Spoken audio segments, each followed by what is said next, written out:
हरि ओम. अमृतानुभव योगदास श्री जय गणेश जोशी यांचे प्रवचन. अध्याय 7. अज्ञानखंडन. ओवी क्रमांक 16. आभाळे भानू ग्रासे, तै आभाळ कोणे प्रकाशे. सुषुप्ती सुषुप्तेया रुसे, तै तेची कोणा. अर्थात ढगांनी सूर्य झाकला जातो, मग त्यावेळी ते ढग कोणत्या प्रकाशाने दृश्य होतात.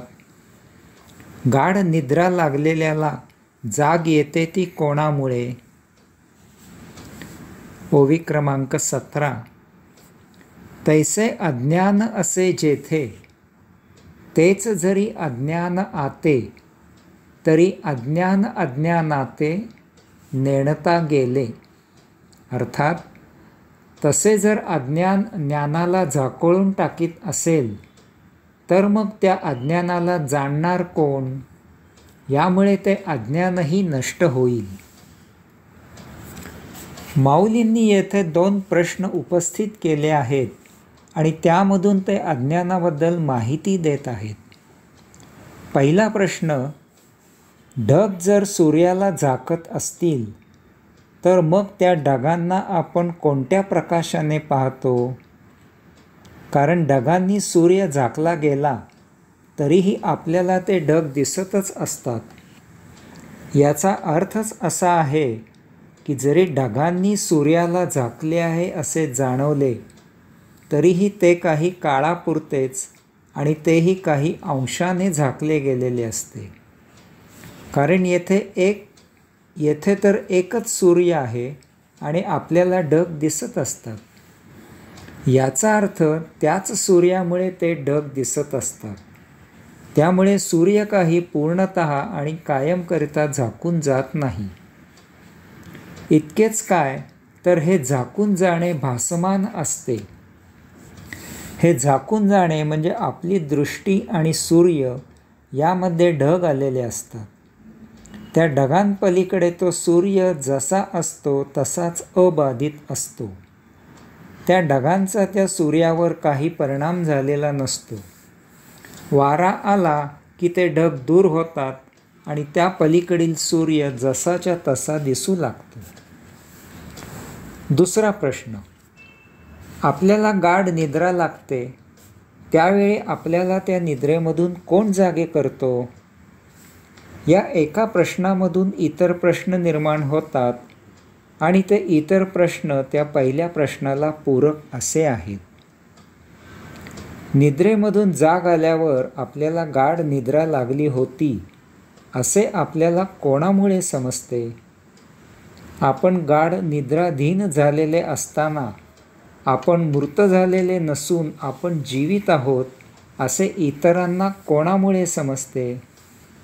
इतकेच काय, तर त्या गाढ निद्रेमध्ये सुद्धा आपण आहोत अशी आपल्या अस्तित्वाची जाणीव आपल्याला असते. ते कोणामुळे. हे असे त्या एकमेव चैतन्यामुळेच होते. याचा अर्थ निद्रेमधून आपल्याला आपले चैतन्यच जागे करते. कारण आपण जीवित असेपर्यंत चैतन्य सदा असते. आपण जीवित असेपर्यंत चैतन्य नाही असे कधीही होत नाही. यामुळे आपण गाढ झोपलो तरी आपली स्मृती काम करते आणि आपली अंतस इंद्रिये श्वसन, रक्ताभिसरण, अन्नपचन इत्यादी अनेक क्रिया करत असतात. अशाच प्रकारे जेव्हा अज्ञान ज्ञानाला झाकून टाकते, तेव्हा ते तात्पुरते असते. कारण तरीही ज्ञान जसे असते तसेच अबाधित असते. ते काही कालावधीकरता प्रकट होत नाही इतकेच. मूलतः प्रत्येक जीव सारखाच ज्ञानी असतो. कारण सर्वांमध्ये अंशात्मा सारखाच असतो, त्यात भेद नसतो. तथापि त्या जन्मींच्या संचिताप्रमाणे त्याचा देह त्याप्रमाणे ज्ञान प्रगट करतो. त्या संचिताला योग्य अशी त्याची बुद्धी स्मृती काम करते. या योगे त्याचे संचित नष्ट होते. ज्ञान असूनही प्रगट होणे, किती आणि कसे प्रगट होणे हे देह आणि त्याचे संचित या संबंधांवर अवलंबून असते. माऊली सांगतात की जर अज्ञानाने ज्ञानाला खरोखरच झाकोळून घेतले तर ते अज्ञानही नष्ट व्हायला पाहिजे, कारण अज्ञान ज्ञानाच्याच आधारावर मिरवत असते. परंतु तसे काही होत नाही.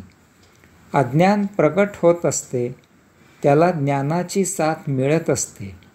याचा अर्थ जरी अज्ञानाने ज्ञानाला झाकोळल्यासारखे वाटले तरी ते तेवढ्यापुरतेच असते. इतकेच काय तर जसजसे संचित बदलत जाते तसतसे ज्ञानही बदलत जाते. जर संचित कमी झाले तर ज्ञान वाढते आणि संचित वाढले तर ज्ञान कमी होते. कारण ज्ञान मूलतः सदा उपस्थित असतेच. केवळ संचितामुळे, त्या दुर्दैवी फेऱ्यांमुळे ते पूर्णपणे प्रकट होत नाही. ओवी क्रमांक 18. ना तरी अज्ञान एक घडे, हे जयास्तव निवडे, ते अज्ञान नव्हे पुढे कोणे काळी. अर्थात हे अज्ञान आहे असे ज्यामुळे उमसते ते ज्ञान असते.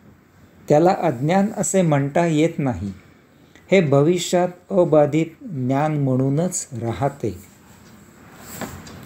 आपल्यात ज्ञान मूलतः सदा सर्वदा असतेच.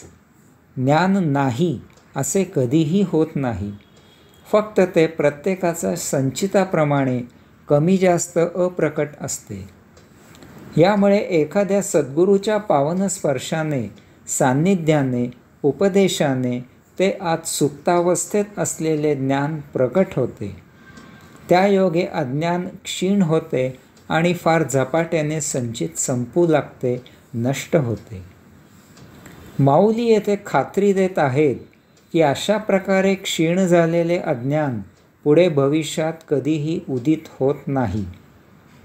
ते सदाकरिता क्षीण राहते, कारण सद्गुरूच्या ज्ञानप्रकाशाने ते उजळून निघालेले असते. तेथे ज्ञानयोग प्राप्त झालेला असतो, ते काही अन्य कारणाने क्षीण झालेले नसते.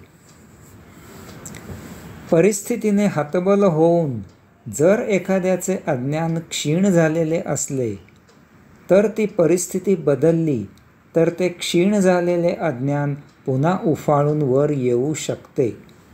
उदाहरणार्थ, आर्थिक परिस्थिती हालाकीची झालेला व्यसन सोडतो, तथापि भविष्यात आर्थिक परिस्थिती सुधारली की पुन्हा तो व्यसनी होतो. तथापि ज्ञानाने उमजून समजून जाणीव होऊन जर अज्ञान क्षीण झालेले असले तर ते जीवनभर टिकाऊ असते. ते भविष्यात कधीही उदित होत नाही. तसे नसेल तर ते उदित होऊ शकते. उदाहरणार्थ, एखाद्याने अमुक केले असता आपण मरू या धास्तीने जर एखादी गोष्ट करणे थांबवले असले तर वृद्धापकाळात नाहीतरी आता मरायचेच आहे तर तो ती थांबवलेली गोष्ट करू लागतो. या उलट एखाद्याने जर अमुक गोष्ट वाईट आहे म्हणून सोडलेली असली तर समोर संधी असूनही त्याचे त्याकडे लक्षही जात नाही. ज्ञान अज्ञान याचे तत्त्व जास्त चांगले समजावे म्हणून आता येथून पुढील काही ओव्यांमधून माऊली काही उदाहरणे देत आहेत. हरिओम.